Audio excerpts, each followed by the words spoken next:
Assalamualaikum warahmatullahi wabarakatuh. Waalaikumsalam warahmatullahi. Alhamdulillah, wassalatu wassalamu ala rasulillah wa ala alihi wa sahbihi wa mawalah wa la hawla wa la quwata illa billahi wa ba'du. Alhamdulillah, segala puja dan puji hanya milik Allah subhanahu wa ta'ala. Salawat dan juga salam kita hadiahkan kepada Rasul kita Nabi besar Muhammad sallallahu alaihi wa ala alihi wasallam. Pembahasan di malam hari ini, kalau minggu yang lalu kita membahas tentang kenikmatan sorga, maka malam ini sebaliknya kita akan bicara soal kengerian dan juga dahsyatnya neraka.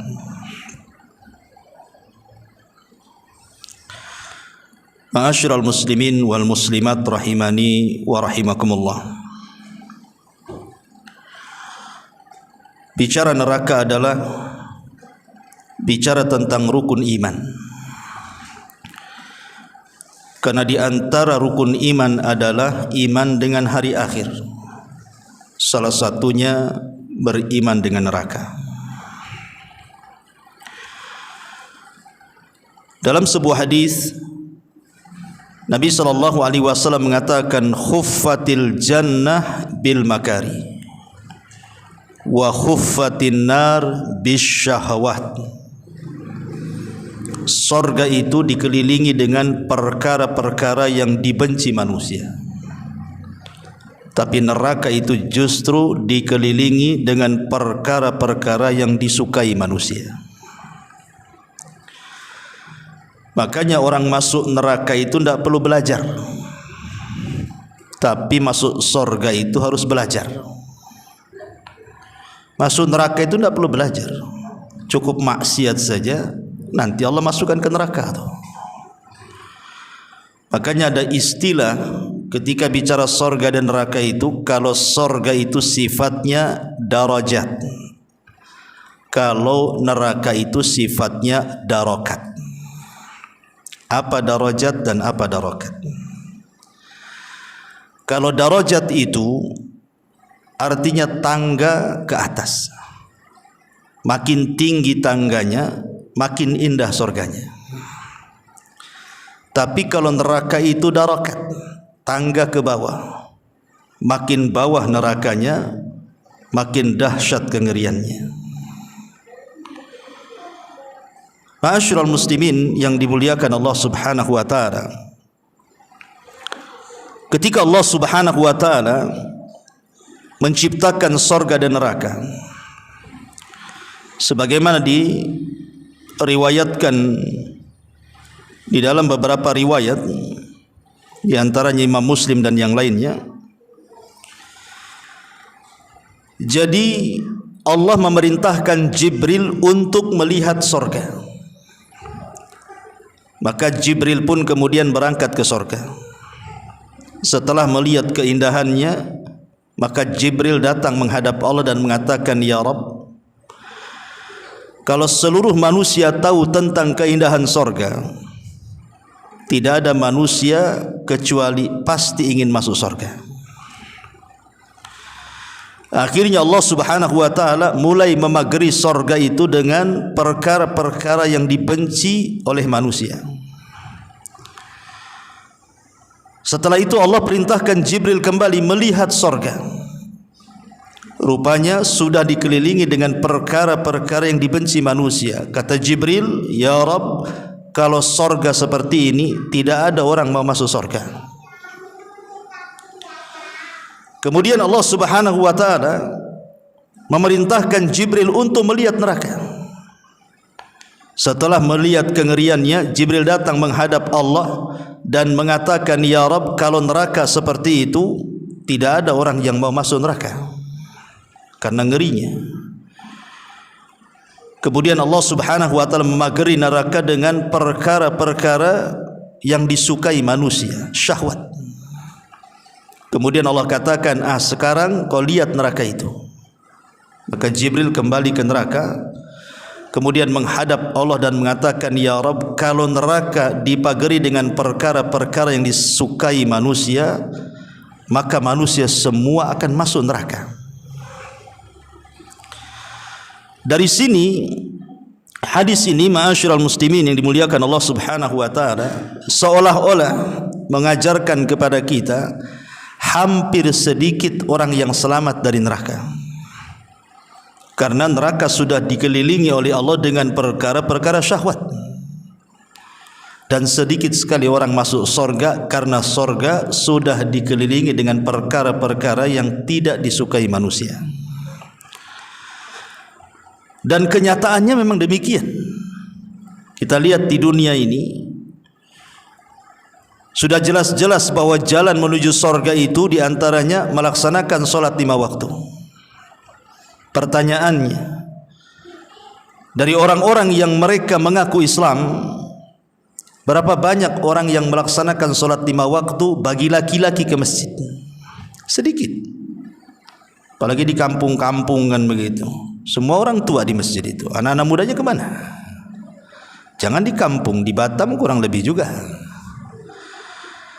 Tapi kalau untuk perkara hura-hura, buat aja konser musik, undang artis dari Jakarta, nggak diundang pun datang. Celakanya paling depan pula dia. Kalau urusan-urusan yang seperti itu nggak diundang pun datang. Itulah menunjukkan bahwa neraka itu dikelilingi dengan perkara syahwat dan sorga itu dikelilingi dengan perkara-perkara yang dibenci. Aneh gitu ya. Padahal sorga itu sudah dijelaskan kenikmatannya dalam Al-Quran, dalam hadis Nabi, masih kurang tertarik pula manusia. Dan neraka pula sudah dijelaskan kengeriannya dan azabnya, kok mau masuk pula? Bahkan ada yang sesumbar pula, ndak apa-apa saya masuk neraka biar ketemu artis-artis Hollywood katanya. Lah, ada pula ngomong-ngomong kayak gini nih. Dia nggak tahu bahwa dicelupkan sekali neraka itu menghilangkan kenikmatan satu dunia. Ma'asyiral muslimin yang dimuliakan Allah Subhanahu wa taala, yang jelas pada akhirnya apabila manusia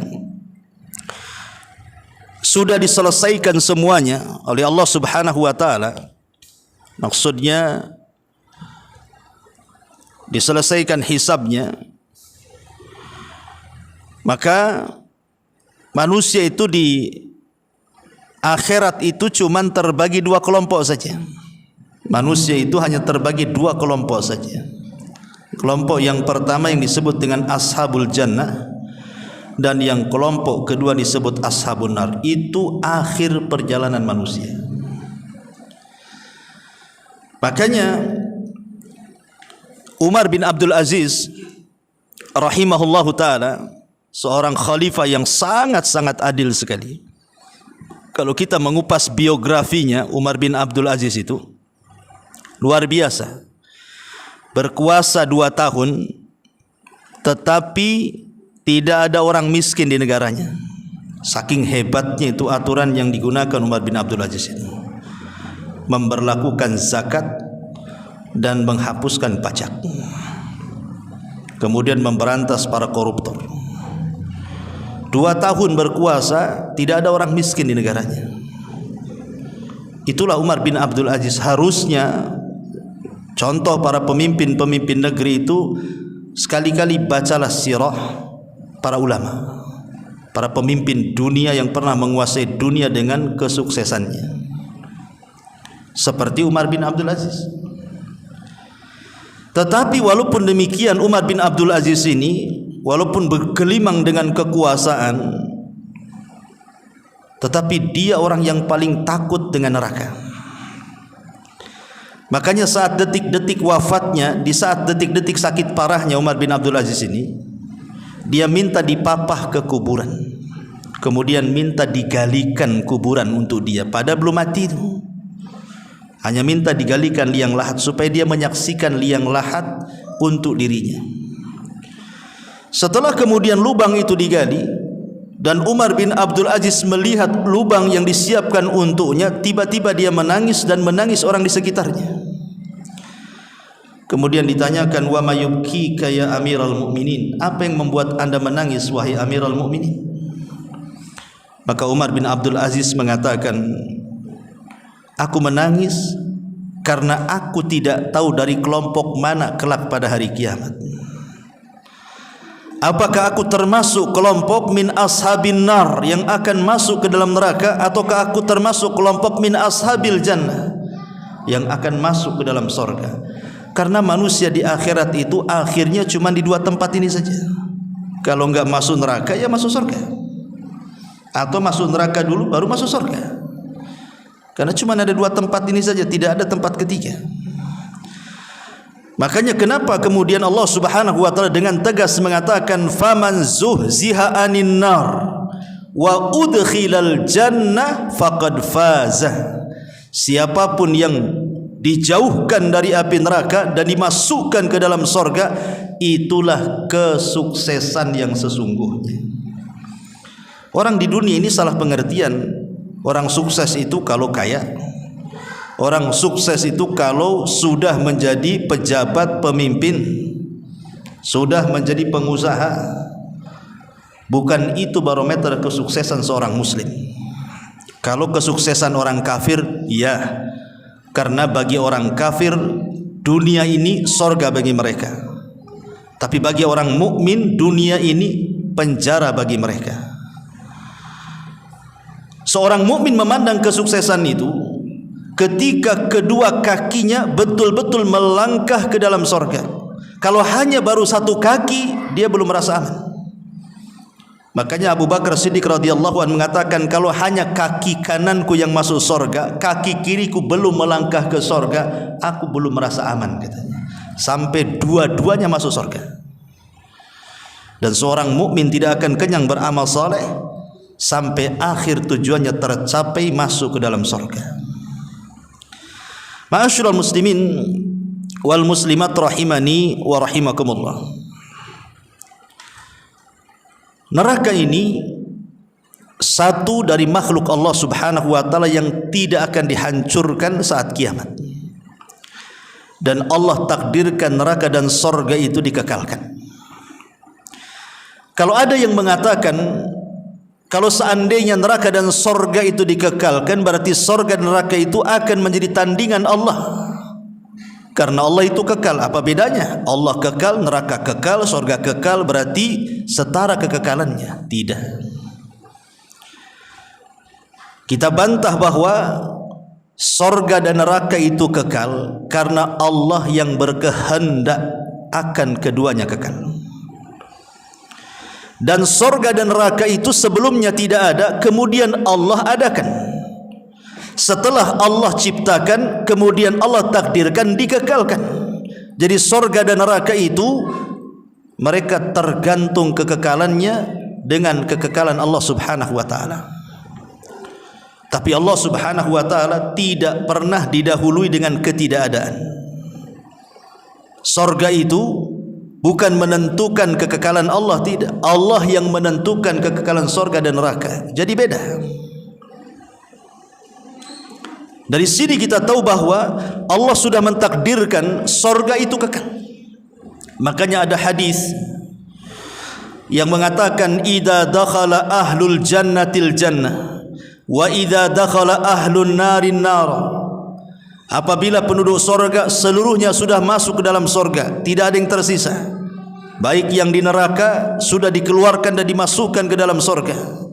Dan apabila penduduk neraka sudah menghuni neraka, ji'a bil mauti ala suratil kabsi, maka kematian akan didatangkan di antara sorga dan neraka dalam bentuk kambing gibas, kambing wol. Kemudian disembelih di antara sorga dan neraka. Artinya kematian dimatikan oleh Allah Azza wa Jalla. Kalau kematian mati, berarti tidak ada kematian lagi. Dari situ Allah Subhanahu wa taala memerintahkan penyeru untuk datang ke dalam sorga dan neraka dan mengatakan, ya ahlal jannah khuludun la mautalakum. Penduduk sorga, kematian sudah mati, kalian akan kekal selamanya. Wa ya ahlan nar khuludun la mautalakum. Begitu juga kalian penduduk neraka akan kekal selamanya dan engkau akan tinggal di situ. Ma'asyiral muslimin yang dimuliakan Allah Subhanahu wa taala. Neraka ini memiliki leher, memiliki kedua mata, memiliki kedua telinga, dan memiliki satu lisan yang bicara. Disebutkan dalam hadis Nabi SAW mengatakan, takhruju unuqun minan nari yaumal qiyamah. Nanti pada hari kiamat leher neraka itu akan keluar. Jadi manusia-manusia yang ada di padang mahsyar itu, mereka akan menyaksikan leher neraka itu keluar mendekat mereka, siap untuk mencaplok satu persatu yang berhak diambilnya. Kemudian kata Nabi SAW, laha ainani tubsiran. Dan dalam leher neraka itu terdapat dua mata yang akan memandang tajam kepada siapa yang akan diambilnya. Wa udhunani tasma'an, dan memiliki dua telinga yang akan mendengar. Wa lisan yantik, dan memiliki lisan yang akan bicara. Thumma yaqul, kemudian neraka akan bicara, inni wukiltu bisalathin, aku diserahi oleh Allah untuk mengambil 3 kelompok. Aku disuruh oleh Allah untuk menyambar 3 kelompok. Bikulli jabbarin anid, yang pertama orang-orang yang sombong. Wa bikulli man da'ama Allahi ilahan akhar, dan orang-orang yang menyekutukan Allah Subhanahu wa taala dengan yang lainnya. Wabil musawwirin, dan para penggambar, pelukis yang menggambar dan melukis makhluk-makhluk yang bernyawa. Hati-hati jadi profesi pelukis ini, masuk dalam hadis ini. Kalau melukis pohon kelapa ya tidak apa-apa, melukis gunung, pantai, nggak ada masalah. Tapi kalau yang dilukis itu adalah makhluk yang bernyawa, manusia, binatang, masuk di sini. Nih profesi pelukis, hati-hati. Ya.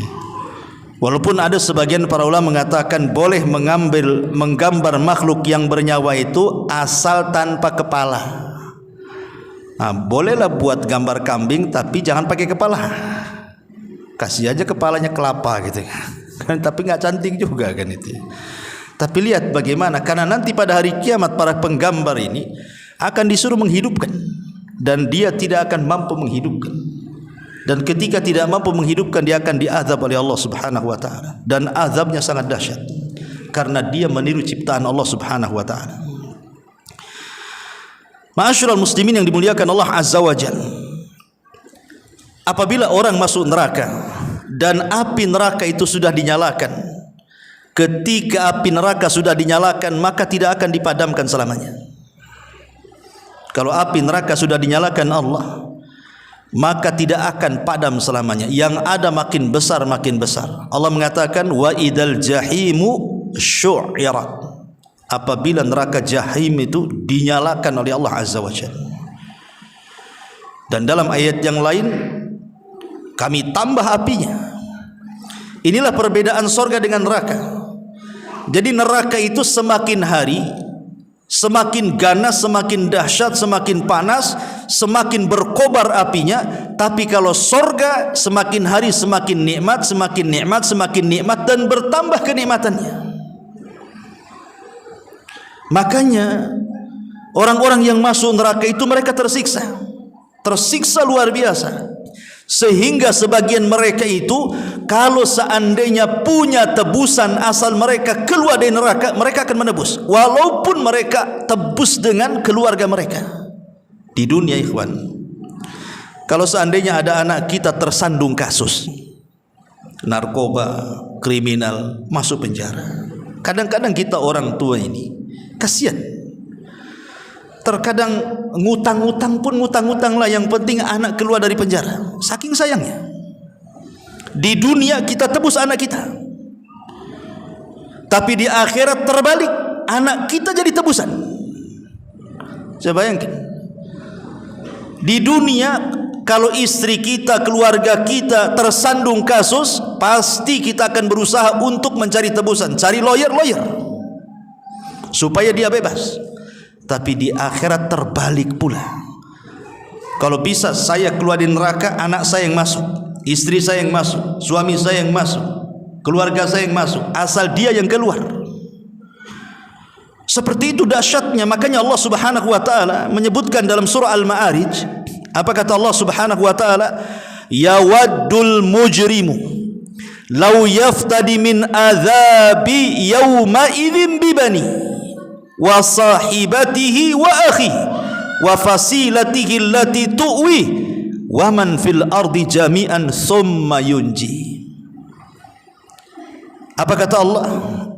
Orang-orang yang mujrim, orang-orang yang berdosa itu, mereka berangan-angan, bercita-cita kalau mereka ingin keluar dari neraka dengan cara menebus dengan anaknya, menebus dengan pasangannya, menebus dengan saudaranya, menebus dengan unta-untanya, bahkan dengan seluruh kekayaannya yang ia miliki, satu dunia kalau dia punya maka akan jadi tebusan. Yang penting dia selamat. Lihat, ya, dahsyatnya seperti itu juga. Makanya Allah Subhanahu wa taala mengatakan dalam surah Fatir ayat 37, wa hum yastarikhuna fiha rabbana akhrijna na'mal salihan ghairal ladzi kunna na'mal. Maka Allah jawab, awalam nu'ammirkum ma yatadzakkaru fihi man tadzakkar wa ja'akumun nadhir fadzuqu fama lidh-dhalimin min nasir. Apa kata Allah? Dan mereka berteriak-teriak di neraka, saking tersiksanya mereka berteriak-teriak, menjerit-jerit di neraka. Dan mereka memanggil-manggil Allah dan mengatakan, Rabbana ya Rabb kami, akhrijna, keluarkan kami dari neraka, karena tidak tahan, minta dikeluarkan.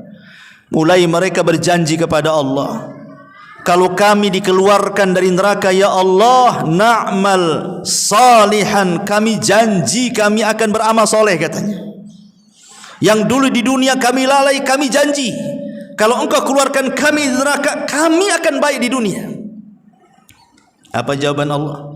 Awalam nu'ammirkum, kenapa kau ngomong sekarang? Di dunia aku sudah kasih umur panjang kepada kamu, bahkan sudah datang peringatanku kepada kalian. Wa ja'akumun nadhir.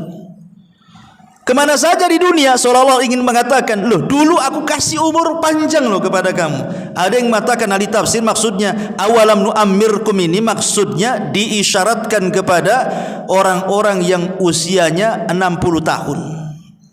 Walaupun ada yang mengatakan 40 tahun. Jadi ini ayat ini peringatan kepada anda yang usianya sudah 40 tahun. Dan lebih dahsyat lagi peringatan ini kepada anda yang usianya 60 tahun. Seolah-olah Allah mengatakan, lah di dunia aku loh kasih usia sampai 40 tahun, sampai 60 tahun. Kemana kan usia itu, gitu maksudnya. Kenapa kemudian di usia 40 tahun atau dia sudah 60 tahun? Karena biasanya usia 40 tahun itu hampir secara keseluruhan nikmat Allah itu sudah kita terima. Rata-rata usia 40 tahun ke atas itu rata-rata sudah berkeluarga. Itu nikmat. Rata-rata sudah punya anak. Rata-rata sudah punya tempat tinggal. Rata-rata sudah punya pekerjaan. Rata-rata akalnya sudah bijaksana. Ya. Artinya kan sebagian besar nikmat Allah sudah dikasih itu. Umur 40 tahun atau 60 tahun ke atas itu. Makanya Allah senggol di sini loh. Di dunia loh aku kasih 40 60 tahun, kemana umur itu? Makanya Allah Subhanahu wa taala akhiri ayatnya fadzuqu famalidz zalimin min nasir. Sekarang rasakan oleh kalian azab kami, dan tidak ada bagi orang-orang zalim itu sebagai penolong. Bahkan sebagian penduduk neraka itu mereka berteriak-teriak kepada siapa? Malaikat Malik, penjaga neraka. Kalau malaikat Ridwan, penjaga sorga. Allah mengatakan dalam Al-Quran itu, mereka berteriak-teriak kepada malaikat Malik dan mengatakan, wanadau ya Malik, katanya, liyaqdi alaina rabbuk, katanya. Mereka berteriak-teriak, hei Malik, biarlah Tuhanmu membunuh kami saja, katanya. Mereka lebih baik mati daripada hidup. Apa kata penduduk neraka? Wahai Malik, bilang sama Tuhan, sudah bunuh kami saja, matikan kami saja, tidak perlu hidup lagi kami di sini. Tapi malaikat Malik diam saja. Mereka berteriak-teriak, ada mengatakan 40 tahun mereka berteriak seperti itu. Ada yang mengatakan 100 tahun mereka berteriak seperti itu. Tapi Malik diam saja. Setelah 40 tahun lamanya mereka berteriak-teriak, baru malaikat Malik menjawab, qala innakum makithun. Oh tidak, kalian akan tetap hidup dan tinggal di sini, katanya. Naudzubillah, ya. Ma'asyiral muslimin wal muslimat rahimani wa rahimakumullah, lihat bagaimana kondisi penduduk neraka itu luar biasa. Jangan dibayangkan seperti apa dahsyatnya neraka. Sama jangan dibayangkan seperti apa nikmatnya sorga. Ketika Nabi SAW mengatakan, a'dadtu li ibadis salihin ma la ainun ra'at wa la udhunun sami'at wa la khatara ala qalbi bashar.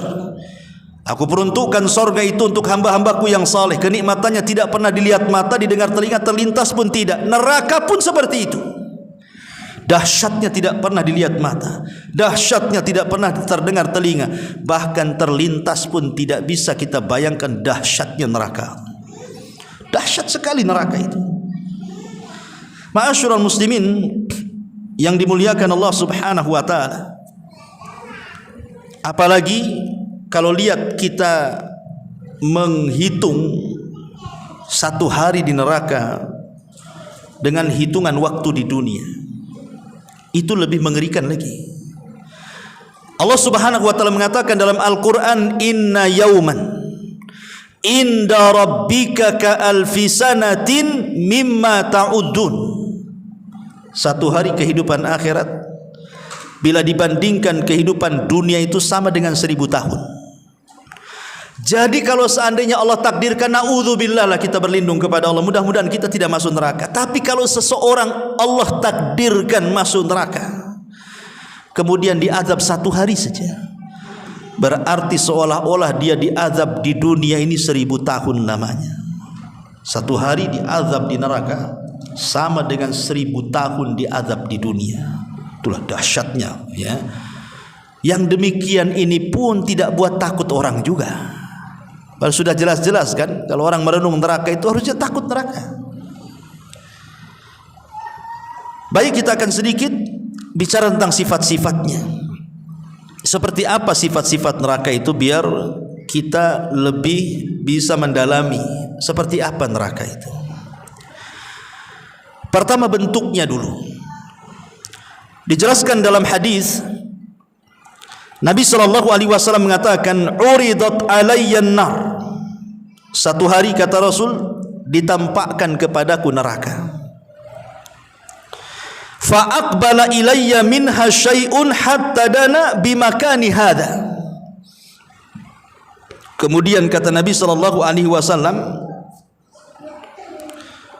tiba-tiba kemudian sesuatu menghampiriku hingga mendekat kepada tempatku. Fa khasyitu an taghsyakum. Aku takut dia akan menutup kalian. Fakultu, dan aku katakan, ya Rabb, wa ana fihim. Ya Rabb, aku ada di tengah-tengah mereka. Fasarafaha ankum. Lalu Allah kemudian menggeser neraka itu dari kalian.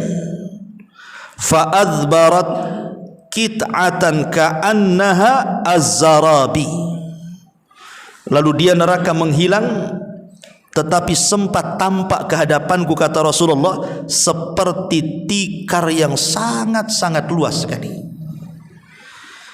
Ya, Nabi SAW ketika melihat neraka diibaratkan tikar yang sangat luas sekali.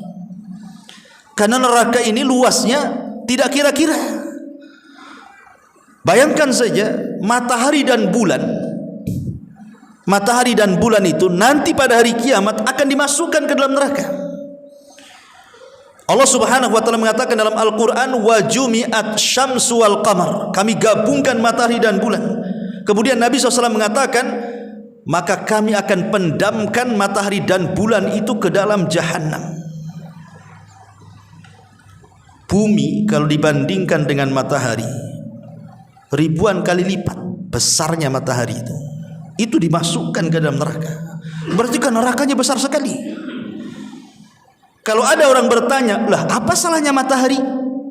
Apa salahnya bulan? Kenapa kemudian kedua makhluk itu dimasukkan ke dalam jahanam?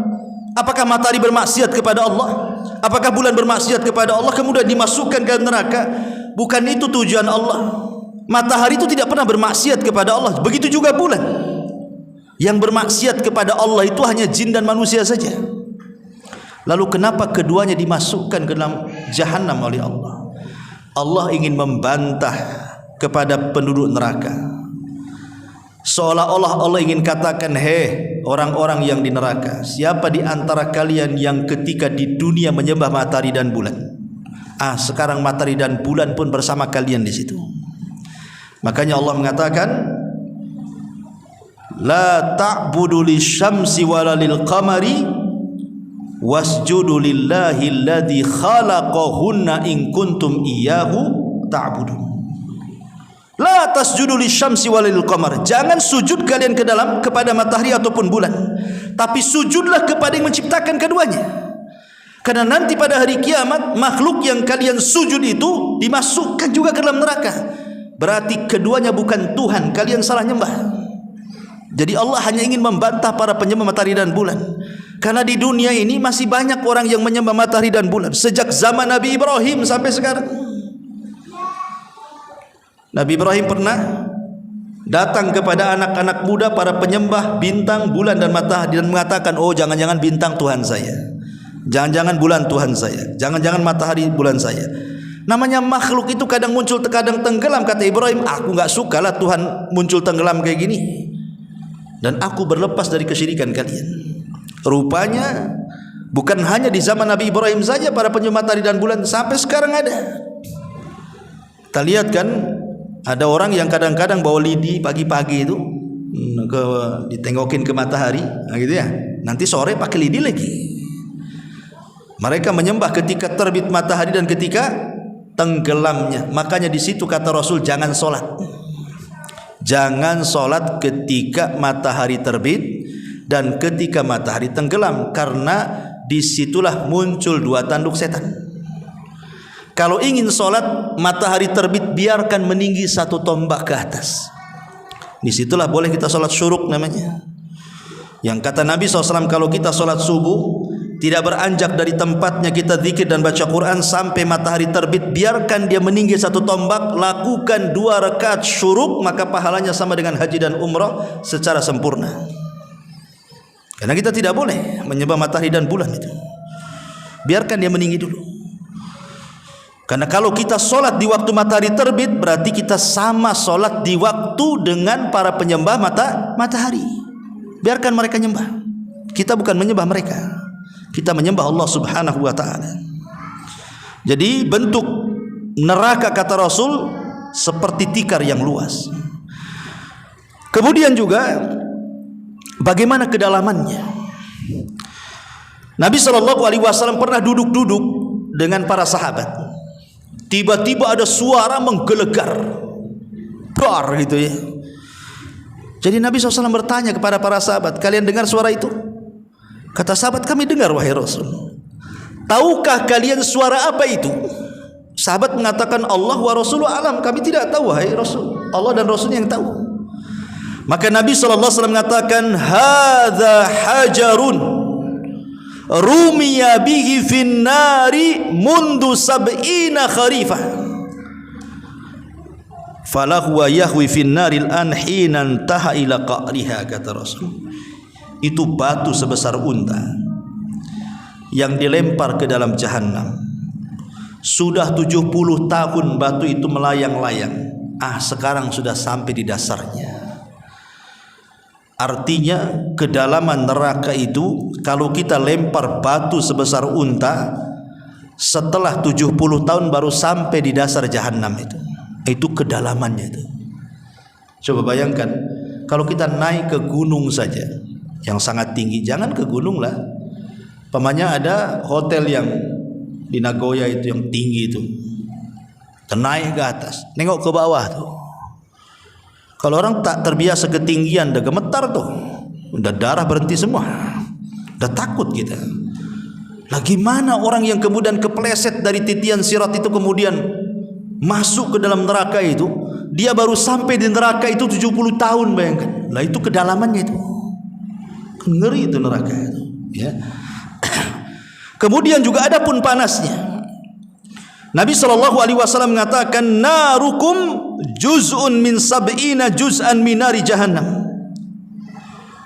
Api kalian di dunia ini itu hanya satu bagian dari panasnya api neraka yang ada dari 70 bagian. Dalam riwayat 100 bagian.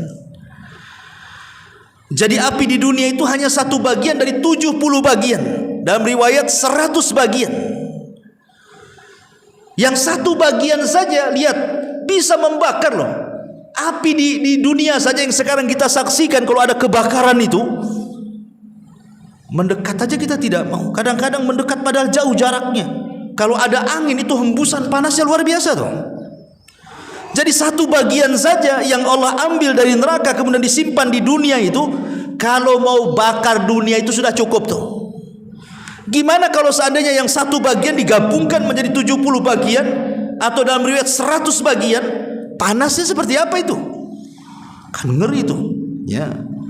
Makanya kemudian Rasul mengatakan, api kalian itu hanya satu bagian dari 70 bagian api Jahannam. Ini panasnya. Kemudian bagaimana naungannya? Di dunia kadang-kadang ada awan, dan itu bisa menghalangi cahaya matahari ke kepala kita kalau ada awan itu kan. Atau mungkin ada mendung sehingga kita tidak terlampau panas matahari ke kepala kita ini. Padahal dalam teori fisika, matahari dari kepala kita itu sangat jauh. Kalau boleh dikata hanya bisa dihitung dengan kekuatan cahaya. Tetapi dengan kuasa Allah Subhanahu wa taala, Allah letakkan matahari itu di porosnya. Kalau seandainya matahari ini keluar dari porosnya, kemudian menjauh dari bumi, beku bumi. Tapi kalau matahari keluar dari porosnya, tiba-tiba mendekat ke bumi, terbakarlah bumi itu. Tapi dengan kekuasaan Allah, Allah tempel di tempat yang pas, tidak terlalu panas, tidak terlalu dingin, sehingga tidak membakar bumi, tidak menjadikan beku bumi. Itulah kuasa Allah namanya. Tapi nanti pada hari kiamat, matahari di atas kepala kan, siapa yang akan menaungi kita? Itu belum masuk neraka, baru di padang mahsyar itu. Bagaimana pula kalau masuk neraka, apa naungannya? Maka Allah Subhanahu wa taala mengatakan dalam surah Al-Mursalat ayat 29 sampai 31. Allah mengatakan, intaliqu ila ma kuntum bihi tukadzibun. Intaliqu ila dhillin dhi thalathi syu'ab la dhalilin wa la yughni minal lahab innaha tarmi bisyararin kal kausar ka'annahu jimalatun sifr. Dikatakan kepada mereka orang-orang yang berhak masuk neraka itu, pergilah kalian kepada azab Allah Subhanahu wa taala. Wahai para pendusta-pendusta, pergilah kalian akan mendapatkan naungan yang mempunyai 3 cabang, yang tidak melindungi dan tidak pula menolak nyalanya api. Sesungguhnya neraka itu melontarkan bunga-bunga api besar dan setinggi istana, seolah-olah ia iring-iringan unta yang kuning, kata Allah. Lihat. Jadi sudah tidak ada naungan, di atas itu api gitu ya. Kalau saya boleh analogikan seperti ini, ibu bapak ya. Ibu saya kurung di gubuk, ya. Gubuknya ini tidak terlalu tinggi, mungkin 2 meter lah tingginya. Tidak ada plafon, hanya pakai seng saja. Kemudian matahari lagi terik-teriknya tuh, sehingga menyengat seng itu. Kita aja dalam gubuk itu pengen keluar tuh, kayak di sauna aja jadinya kan. Itu logika sederhana tuh. Itu belum pakai api. baru panasnya seng saja kita udah nggak tahan tuh. Jangan lagi cerita itu di rumah saja, kalau nggak ada seng ada kipas dah haredang-haredang aja kita kan, maunya keluar saja. Lah ini gimana kalau seandainya naungannya bukan seng, langsung api pula di atas tuh, dan api itu sebesar-besar istana pula. Kan ngeri sekali neraka ini kan. Nah, itu naungannya tuh. Adapun anginnya, Allah Subhanahu wa taala mengatakan wadillim min yahmum la baridin wala karim. Adapun anginnya yang akan bertolak itu min samumin wa hamim, akan datang angin yang sangat panas dan air panas yang mendidih, dan dalam naungan asap yang hitam, tidak sejuk dan tidak menyenangkan, kata Allah. Kalau ada angin di dunia masih enak lah kita, namanya panas dalam rumah, keluar ada angin kan enak tuh. Tapi neraka itu anginnya hawa panas, ibaratnya kita duduk di sini, di situ ada kebakaran, tiba-tiba ada angin, kemudian apinya panasnya itu menerpa kita. Seperti itulah kondisi neraka tuh. Ya kalau kebakaran sebentar aja bisa padam loh, neraka siapa yang madamkan? Makanya saya katakan dari awal, kalau sudah dinyalakan tidak akan padam, justru nyalanya akan makin besar, makin besar, makin besar. Menakutkan neraka itu. Adapun suaranya seperti apa? Allah mengatakan dalam surah Al-Furqan ayat 12, idza ra'aitahum min makanin ba'id sami'u laha taghayyudan wa zafira.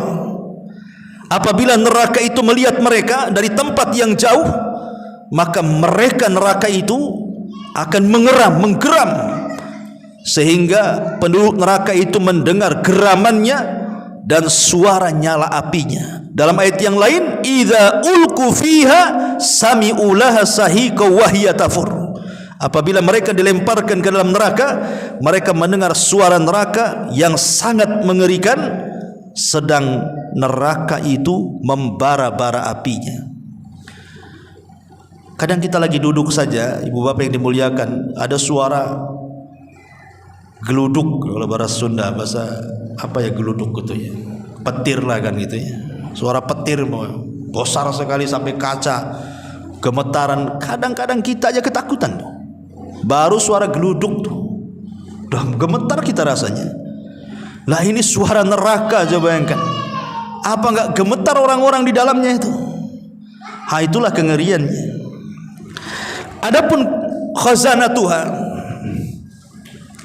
para penjaganya, Allah Subhanahu wa taala mengatakan alaiha malaikatun ghiladun shidadun la ya'sunallah ma amarahum wa yaf'aluna ma yu'marun. Penjaga-penjaga neraka adalah malaikat-malaikat yang sangat kasar lagi sangat keras sekali.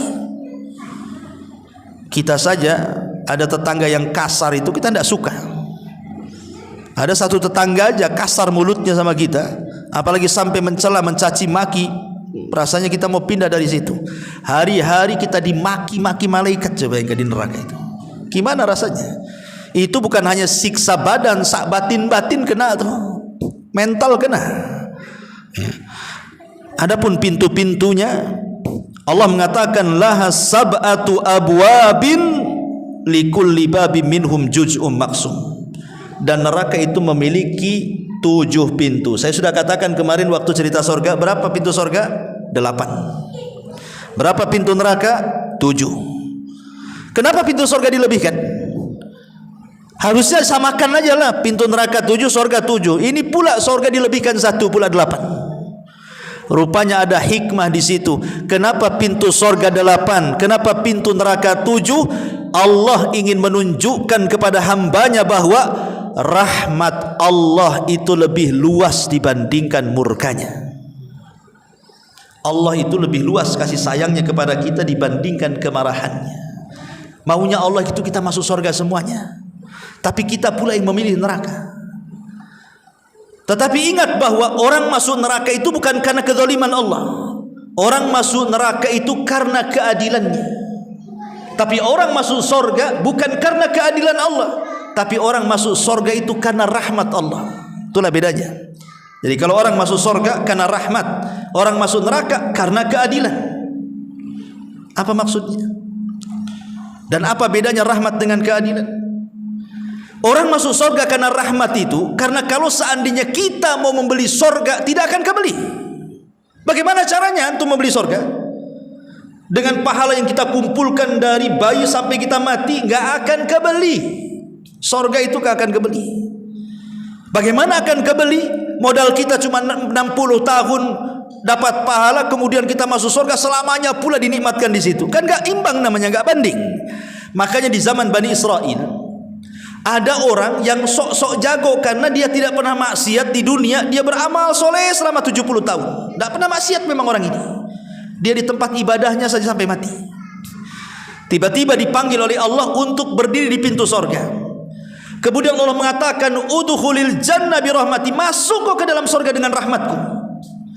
Kata orang ini mengatakan, oh tidak bisa. Yang masuk surga karena rahmatmu ya Rabb itu kalau dia maksiat. Kemudian kau ampuni, kau berikan rahmat, masuklah dia dengan surga dengan rahmatmu. Lah akulah tidak pernah maksiat. Macam mana aku masuk surga dengan rahmatmu? Aku ingin masuk surga dengan amalanku, katanya. Kata Allah, baik, kalau begitu berapa amalanmu? Hitung. Dihitung amalan dia sejak dia lahir sampai mati. Rupanya pahala yang ia miliki tidak sebanding dengan satu nikmat Allah saja yang Allah berikan kepada dia, berupa penglihatan. Karena dia takut tak masuk surga, akhirnya dia nyerah. Ya sudah ya Rabb, masukkan aja aku dengan rahmatmu daripada tak masuk, kan gitu. Ya.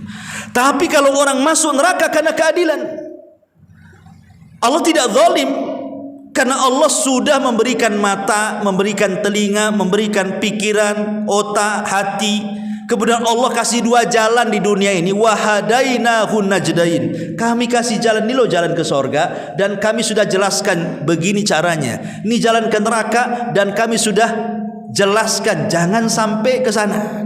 Kita pula milih ke sana. Masa Allah yang disalahkan? Ya salah kamulah, kamu yang memilih neraka. Tetapi Allah itu maha adil. Allah maha adil dengan memasukkan orang ke neraka karena keadilannya. Apa maksudnya adil di sini? Allah tidak mungkin menyiksa manusia kecuali karena dosa yang ia lakukan saja.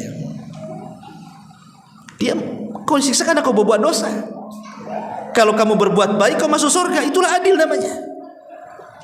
Sekarang kalau ada yang mengatakan, Ustaz, bagaimana kok Allah masukkan ke dalam surga adil? Buktinya orang kafir, anggaplah orang kafir itu usianya 20 tahun, kemudian mati di atas kekafiran, kemudian dia masuk neraka, dikekalkan di dalamnya. Macam mana adilnya tuh? Dia kafirnya cuman, makanya balik, anggaplah 15 tahun laki-laki balik, mati di usia 20 tahun, berarti kekafirannya hanya 5 tahun saja kan? Kemudian dia mati, masuk neraka, dikekalkan pula di neraka. Mana adilnya? Harusnya kalau dia melakukan kekufuran 5 tahun, ya 5 tahun aja di neraka, kan begitu, sesuai dosanya. Kalau ada orang yang ngomong begitu, gimana jawabannya tuh? Kita jawab, Allah subhanahu wa ta'ala zat yang maha mengetahui yang telah, yang sedang, dan yang akan datang. Bahkan Allah mengetahui sesuatu yang mustahil terjadi. Kalau terjadi Allah tahu. Apa maksudnya nih? Paham gak nih? Allah maha mengetahui kepada sesuatu yang mustahil terjadi. Kalau terjadi Allah tahu. Orang kafir masuk neraka. Kemudian orang kafir ini kalau dikeluarkan dari neraka, dikembalikan ke dunia, mustahil atau mungkin? Mustahil. Dunianya sudah hancur. Tapi okelah, dunia Allah bentuk lagi.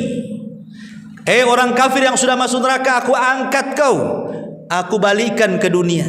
Itu namanya sesuatu yang mustahil terjadi. Kalau terjadi, kita anggap angan-angan aja kalau terjadi. Ya, okelah, kita bentuk lagi dunia. Kami angkat kau dari neraka, letakkan lagi di dunia. Apa kata Allah? Lau'adu, apa namanya dalam Al-Quran itu? Seandainya mereka dikembalikan ke dunia, lau'adu la ruddu, tentu mereka akan kembali kepada kekufuran mereka. Lau'adu la ruddu, Kalau mereka kembali pasti kufur lagi. Dan Allah tahu itu.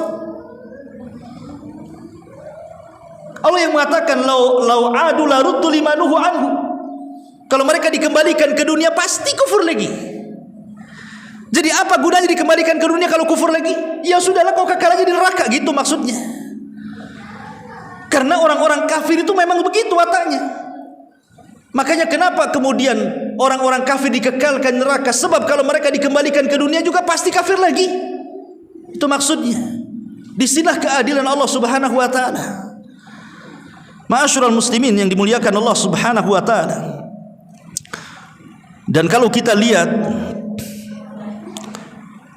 azab di neraka itu juga sama dengan kenikmatan di sorga, bertingkat-tingkat sesuai dengan amalannya. Kalau neraka sesuai dengan maksiatnya.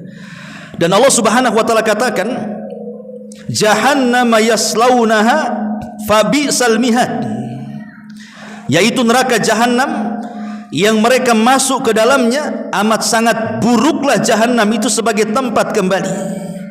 Kemudian Allah Subhanahu wa taala mengatakan, hadza falyadzuquhu hamimun wa ghassaq.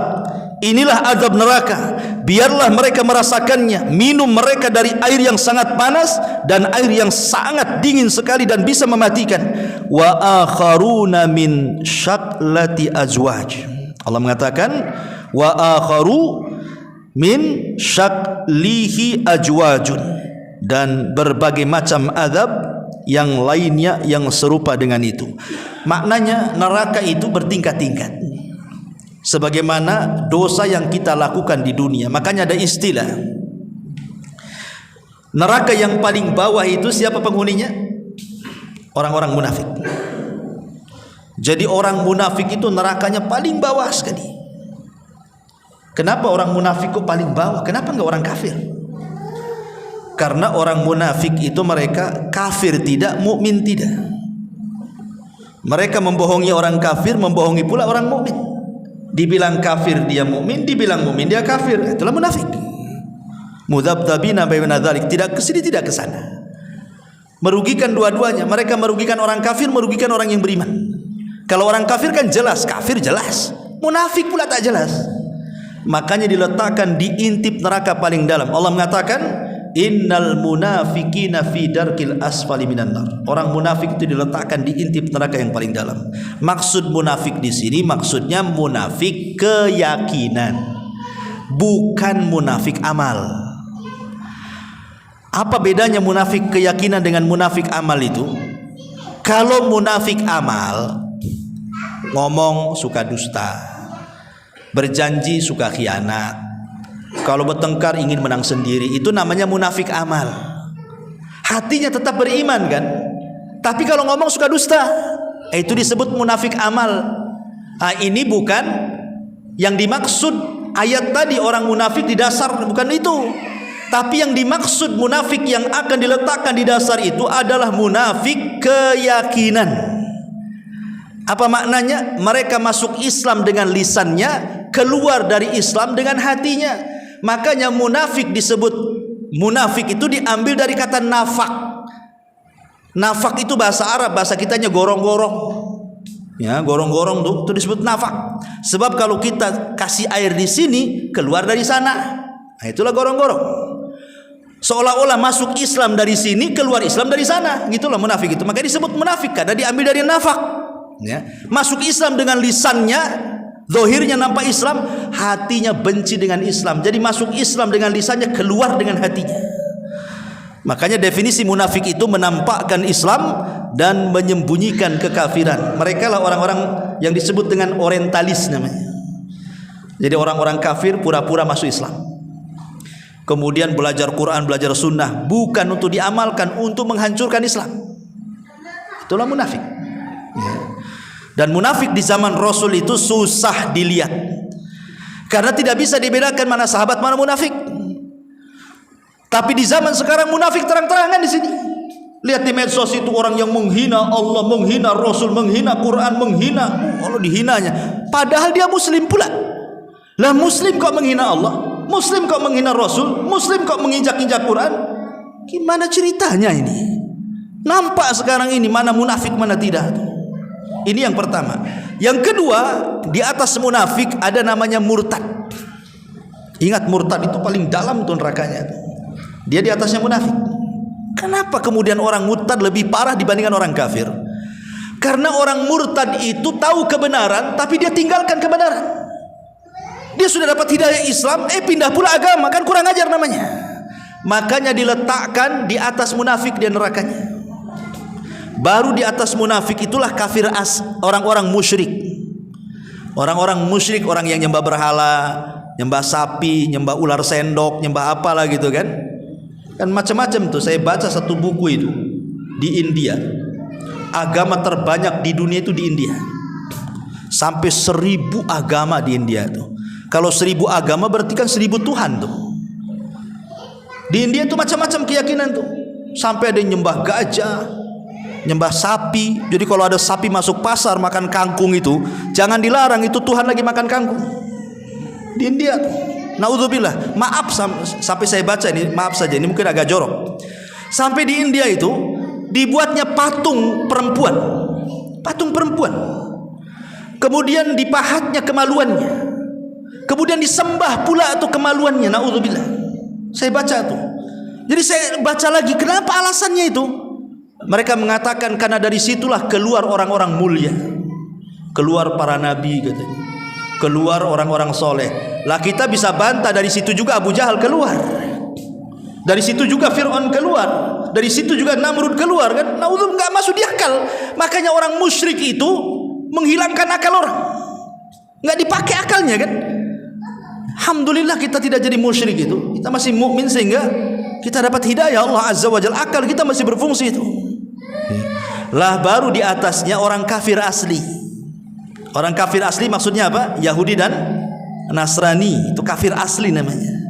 Baru di atasnya seorang ahli tauhid yang bermaksiat.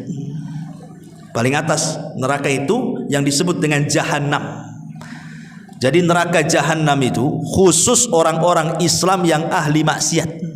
Mereka dimasukkan ke dalam Jahannam, tetapi mereka tidak akan dikekalkan di dalamnya sesuai dengan dosanya. Itulah paling atas neraka. Jadi paling bawah munafik, di atasnya murtad, di atasnya lagi musyrik, di atasnya lagi kafir asli, di atasnya lagi bari mukmin yang bermaksiat tuh. Tuh ngeri itu kan. Itulah tingkatan-tingkatan neraka kata para ulama. Ma'asyiral muslimin yang dimuliakan Allah Subhanahu wa taala. Disebutkan dalam sebuah ayat,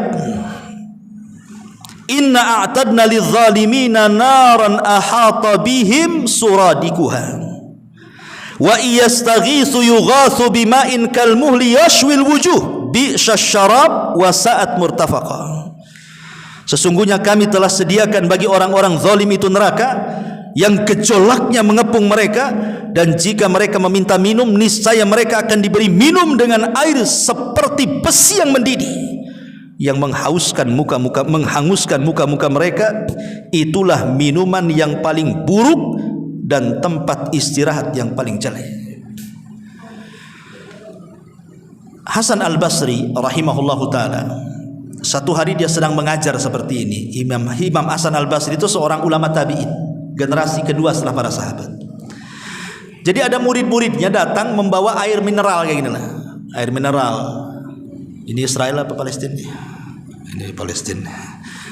Jadi ada murid-muridnya, dia bawa air mineral, air bersih, dan dikatakan silahkan wahai imam, minumlah. Jadi Imam Hasan Al-Basri memandang air itu, tiba-tiba menangis. Jadi muridnya merasa bersalah. Apa salah saya? Saya kan hanya ngasih minuman supaya guru saya minum air mineral, air putih. Kenapa pula dia menangis gara-gara melihat air gitu? Jadi ditanyakan kepada Imam Hasan Al-Basri itu, wa mayubkika ya imam, apa yang membuat anda menangis wahai imam? Masa gara-gara mandang air juga menangis katanya. Apa kata Imam Hasan Al-Basri? Dia mengatakan, tadzakartu umniyata ahlin nar. Aku teringat dengan angan-angan dan cita-citanya penduduk neraka. Kemudian ditanya lagi, wa ma umniyatu ahlin nar ya imam, apalah cita-cita angan-angan penduduk neraka itu wahai imam? Maka Hasan Al-Basri membacakan satu ayat, wa nada ashabun nar ashabal jannah an afidu alaina minal ma au mimma razaqakumullah. Ketika penduduk neraka menyeru penduduk sorga, karena masing-masing ada jendela, jadi penduduk sorga bisa melihat penduduk neraka bisa melihat penduduk sorga. Jadi penduduk neraka ini memanggil-manggil penduduk sorga itu, wahai penduduk sorga, afidu alaina minal ma, bisa enggak kau hantarkan untukku, untuk kami, walaupun setetes air yang ada di sorga kepada kami di sini, atau makanan yang Allah rizkikan kepada kalian. Apa jawaban penduduk sorga? Innallaha harramahuma alal kafirin ma'ab. Allah haramkan keduanya bagi orang kafir. Jadi angan-angan penduduk neraka itu cuma dua, pengen dapat air bersih dan pengen dapat makanan yang layak. Karena minuman di neraka itu semua panas, membakar usus, dan semua makanan di sorga itu pohon zakum.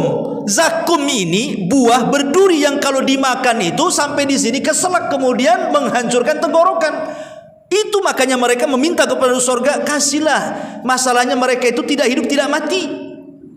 Jadi mereka meminta, ya wahai penduduk surga, kasihlah air sedikit itu ataupun mana makanan yang dirizkikan Allah. Tapi penduduk surga mengatakan, innallaha harramahum alal kafirin. Oh maaf, Allah haramkan kepada kalian hai orang kafir.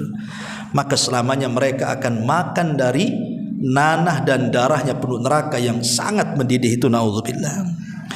Ma'asyiral muslimin wal muslimat rahimani wa rahimakumullah. Adapun bentuk siksaannya dijelaskan dalam surah An-Nisa. Allah mengatakan, kullama nadijat juluduhum badalnahum juludan ghairaha liyadzuqul adzab.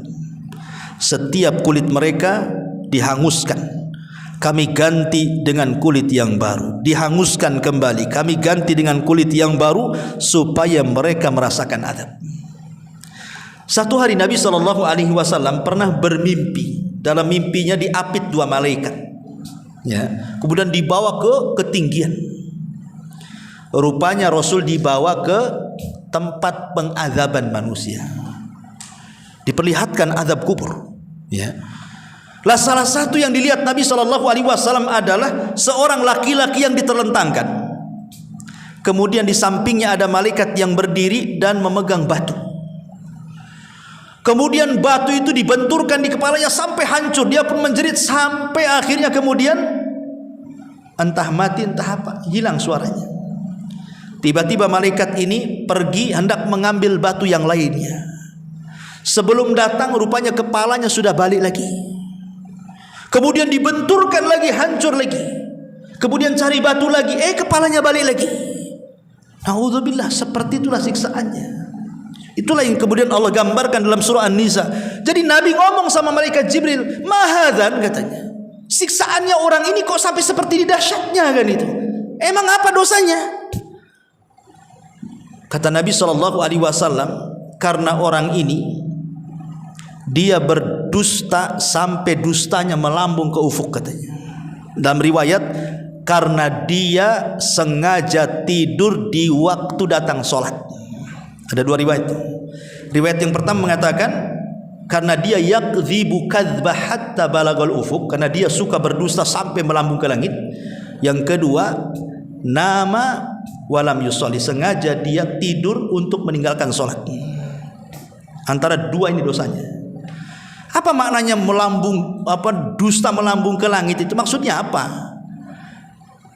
Ibu bapak yang dimuliakan Allah Azza wa Jalla, kalau zaman dulu belum ada handphone, seseorang mau menyebarkan hoax itu lama tersebarnya kan. Pamannya saya mau buat cerita dusta nih supaya orang satu kecamatan tahu. Lama, karena dari mulut ke mulut, dari kuping ke kuping kan. Mungkin tak sebulan 2 bulan baru nyebar kemana-mana. Sekarang cukup bawa handphone, tulis saja berita hoax di situ. Kemudian share, 1 menit aja udah kemana-mana tuh. Semua orang lihat, semua orang baca. Itulah namanya dusta sampai melambung ke ufuk tuh. Hadis ini memang zaman dulu susah untuk ditafsirkan. Apa maksudnya? Kok dusta sampai melambung ke ufuk ini gimana maksudnya? Hari ini baru kita tahu apa makna hadis itu. Karena sekarang kalau kita berdusta, tinggal share aja di internet, bukan satu Indonesia, satu dunia tahu. Nah, itulah dosanya. Hati-hati, ini tahun politik masalahnya. Tahun politik ini tahun ngeri-ngeri sedap. Tahun penyebaran dosa jariah. Ya, ingat, sebaiknya hati-hati pegang handphone. Jaga jempol, jangan ngelek. Ngelek jempol ke atas atau jempol ke bawah sama aja. Apalagi copy paste share, hati-hati. Jangan gara-gara kita memilih satu paslon, kemudian ada orang yang mengkritik paslon yang lain, oh kita senang, oh mantap ini nyerang ini, kita sebar juga. Belum tentu yang nulis, yang ngomong itu benar. Yang namanya orang kalau untuk menjatuhkan orang itu biasanya mencari-cari kesalahan. Kadang-kadang yang tidak salah pun disalah-salahkan. Kita pula mengikuti alur. Mantap nih katanya. Nggak boleh kayak gitu. Kita ini akan dipertanggungjawabkan di hadapan Allah. Yauma nakhtimu ala afwahihim wa tukallimuna aydihim wa tashhadu arjuluhum bima kanu ya'malun. Nanti mulut kita dikunci oleh Allah. Yang ngomong apa? Tangan. Berarti tangan itu ngomongnya nulis tuh. Nulis. Kalau ngomong mulut kan suara. Kalau tangannya nulis. Nanti akan ngomong tuh tangan di hadapan Allah tuh. Nulis apa kok di dunia tuh? Nyebar apa kok di situ? Nyebar hoax atau benar di situ? Nyebar gibah atau namimah? Itu akan ditanya semuanya. Hati-hati tahun politik ini. Banyak istighfar tahun-tahun politik ini. Kita berdoa sajalah kepada Allah, mudah-mudahan kita dapat pemimpin yang bagus. Gitu saja. Ya. Kalaupun kita harus memilih pemimpin, kita lihat mana yang menguntungkan agama kita, pilih tanpa harus menyebar hoax. Karena kekuasaan itu milik Allah. Kalau memang sudah dicatat di Lauhil Mahfuz si fulan jadi pemimpin, mau dikeroyok satu dunia saja menjelek-jelekan dia. Kalau memang takdirnya jadi pemimpin, jadi pemimpin. Kenapa heboh? Kepemimpinan itu milik Allah. Allah suka-suka meletakkan, Allah suka-suka mencabut. Serahkan kepada Allah Azza wa Jalla sambil berdoa dapat pemimpin yang bagus. Ma'asyiral muslimin wal muslimat rahimani wa rahimakumullah. Bahkan bukan hanya itu saja, bukan hanya penyiksaan fisik, bahkan penyiksaan batin luar biasa penuh neraka itu. Disebutkan di dalam Al-Qur'anul Karim, wa angdir yaumal hasrata idz qudiyal amru. Dan berilah mereka peringatan tentang hari penyesalan, yaitu ketika perkara telah diputuskan oleh Allah Azza wa Jalla. Jadi orang yang masuk neraka itu mereka sedih, nyesel. Dan sedihnya itu terus tidak berhenti. Kalau di dunia ikhwan, kita sedih itu ada waktunya. Mungkin sehari 2 hari sedih, nanti 3 harinya tawa, kan itu ya. Di dunia itu tidak ada yang kekal. Gak mungkin sedih terus seumur hidup, gak mungkin tertawa terus seumur hidup. Kalau tertawa seumur hidup orang gila tuh namanya ya. Pasti ada waktunya. Tapi orang masuk neraka itu sedihnya terus sampai kapan tuh ya? Gak berhenti-berhenti sedihnya. Dan itu siksaan batin namanya ya. Siksaan batin lebih sakit kan dibandingkan siksaan fisik gitu. Ma'asyiral muslimin wal muslimat rahimani wa rahimakumullah. Kemudian juga di antara ayatnya Allah mengatakan innakum wa ma ta'buduna min dunillah hasabu jahannam antum laha waridun. Sesungguhnya kamu dan apa yang kamu sembah selain Allah adalah umpan jahanam dan kamu pasti akan masuk ke dalamnya. Dan banyak lagi kalau kita cerita tentang sifat-sifat neraka, bagaimana makanan pun neraka yang Rasul katakan kalau seandainya setetes getah zakum dibawa ke dunia. Zakum itu pohon di neraka. Dia akarnya di dasar jahanam menjulang ke langit di neraka itu. Kemudian ada buahnya berduri. Itu ada getahnya. Kata Nabi SAW, lau anna kitratan minaz zakum, kalau getahnya zakum itu qatarat fi biharid dunya, diteteskan ke lautan yang ada di dunia, satu tetes getah zakum dibawa ke dunia, diteteskan di lautan, apa yang terjadi? La afsadat ala ahli dunya ma'ayishahum fa kaifa biman yakunu ta'amu. Kata Rasul, maka itu cukup menimbulkan kerusakan terhadap kehidupan penduduk dunia, macam mana orang yang memakannya. Satu tetes jakum saja rusak satu dunia. Cemana yang memakannya gitu maksudnya. Kan ngeri itu, ya, baru getahnya, gimana buahnya. Dari sini udah nggak kebayang siksaan neraka. Ya, mudah-mudahan kita berdoa kepada Allah Subhanahu wa taala, Allah lindungi kita dari azab neraka. Makanya jangan bosan-bosan dalam sholat kita sebelum salam meminta kepada Allah dari 4 perlindungan.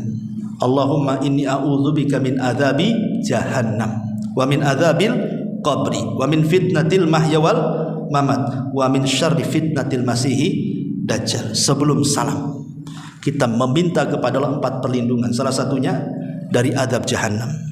Karena orang kalau sudah masuk jahannam, jangan berangan-angan ingin masuk neraka. Orang bodoh berangan-angan ingin masuk neraka itu.